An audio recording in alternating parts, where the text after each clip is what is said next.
সিলেট মহানগর গোয়েন্দা পুলিশের অভিযানে উদ্ধারকৃত ৪২২টি চোরাই মোবাইলের মধ্যে ২৩৯টি মোবাইলের আইএমইআই নম্বর শনাক্ত করা হয়েছে এবং সেই উদ্ধারকৃত মোবাইল ফেরত দিতে মালিকদের যোগাযোগ করার জন্য আহ্বান করেছে সিলেট মেট্রোপলিটন পুলিশ।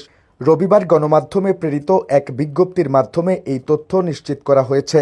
বিজ্ঞপ্তিতে বলা হয়েছে, গত বৃহস্পতিবার সিলেট মহানগর পুলিশের গোয়েন্দা শাখা এর বিশেষ অভিযানে বিপুল সংখ্যক চোরাই ও অবৈধভাবে আইএমইআই পরিবর্তনকৃত মোবাইল ফোন উদ্ধার করা হয়েছে। এসএমপির ডিবির অভিযানে মোট ৪২২টি মোবাইল জব্দ করা হয়। পুলিশ সূত্রে জানা গেছে, উদ্ধারকৃত মোবাইল ফোনগুলোর মধ্যে এখন পর্যন্ত ২৩৯টি মোবাইল ফোনের আইএমইআই নম্বর শনাক্ত করা সম্ভব হয়েছে। বাকি মোবাইল ফোনগুলোর আইএমইআই নম্বর পরিবর্তনকৃত এবং অধিকাংশই এফআরপি লক অবস্থায় থাকায় তাৎক্ষণিকভাবে শনাক্ত করা সম্ভব হয়নি। এসব মোবাইল ফোন দ্রুত শনাক্তের লক্ষ্যে প্রয়োজনীয় কারিগরি ও আইনগত প্রক্রিয়া চলমান রয়েছে। ডিবি পুলিশ জানায়, যেসব ভুক্তভোগী নাগরিক তাদের হারানো বা চুরি যাওয়া মোবাইল ফোনের আইএমইআই নম্বর নিচে প্রকাশিত তালিকায় খুঁজে পাবেন, তাদেরকে যথাযথ প্রমাণসহ যোগাযোগ করার জন্য অনুরোধ জানানো হচ্ছে।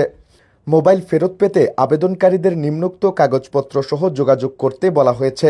উপ পুলিশ কমিশনার বরাবর লিখিত আবেদন, সংশ্লিষ্ট থানায় করা জিডির কপি, মোবাইল ফোন ক্রয়ের সেল রসিদ, মোবাইল ফোনের বাক্স, জাতীয় পরিচয়পত্রের কপি। এই সংশ্লিষ্ট বিষয়ে যোগাযোগ করতে উপ police commissioner Shahriar Alam, mobile 0132006736, তদন্তকারী কর্মকর্তা এসআই বুলবুল বিশ্বাস, মোবাইল 017232882880 বলা হয়েছে।